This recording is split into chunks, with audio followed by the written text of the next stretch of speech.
come along with me to the land of crazy. Come along and see. I'm really not that crazy. Come along with me to the land of crazy. Come along and you will see. I'm really not that crazy.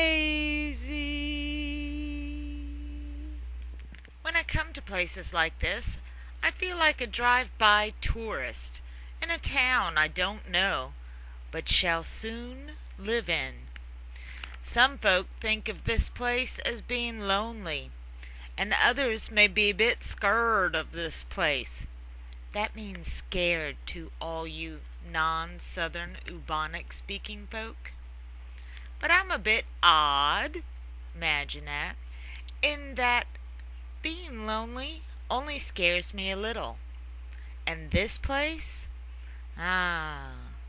This place, and many places just like it, represents a solid, inevitable truth.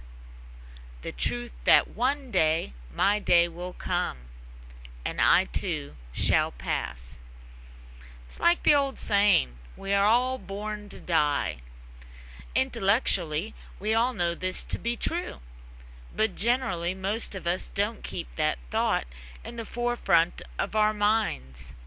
Maybe if we did, we would all live, write, create our life story a bit better.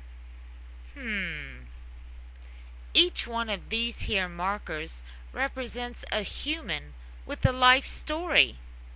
Most of these markers sum up these unknown human stories with dates of their birth and death, and maybe a small snippet about them being wonderful husbands or wives, and fathers or mothers of yada yada children. Some say more, some say less. I find these markers to be interesting, but very vague. Take this one for example.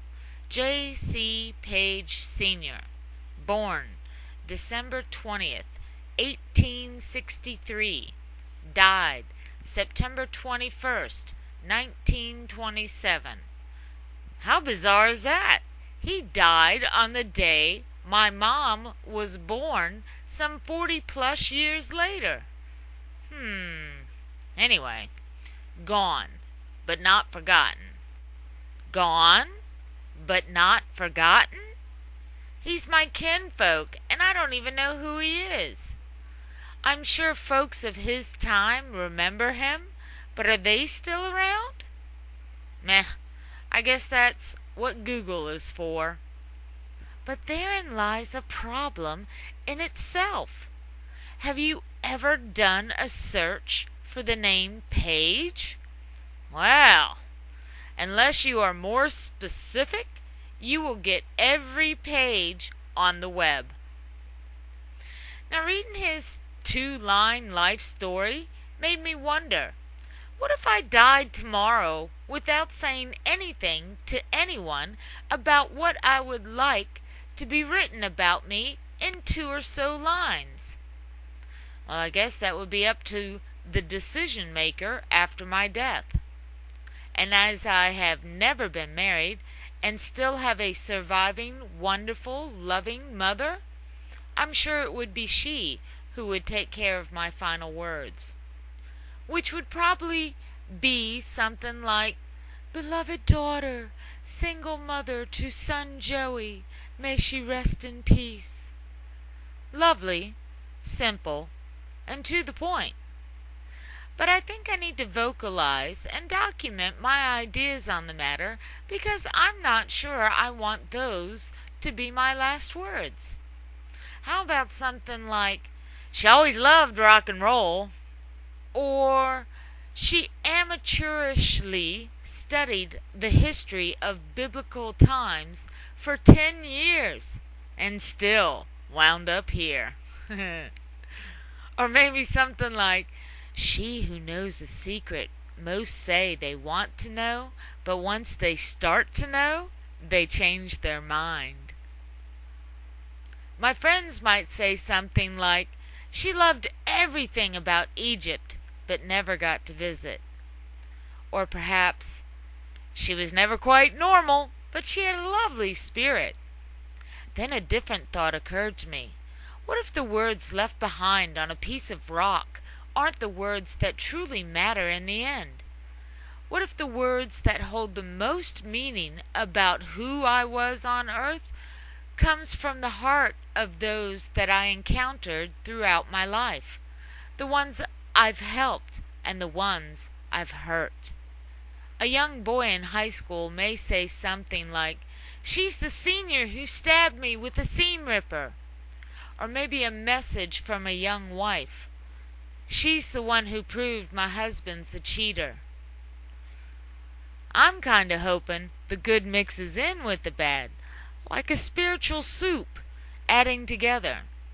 Like when I stopped the dude from killing his ex and the dude that she brought home.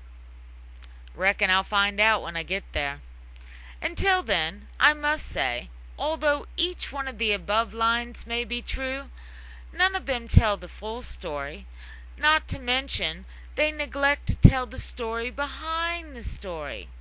So before I break on through to the other side for my permanent vacation, I thought I'd share my life story with you.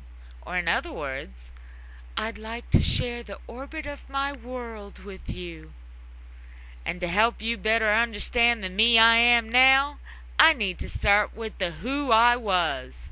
You may get a bit dizzy, but I'll try to water it down for you by using some of my superpowers of 44 years of 20/20 hindsight to whip through the first 20 years or so. And always remember, I'm just a sphere orbiting your globe, and it's up to you to write your own life's history.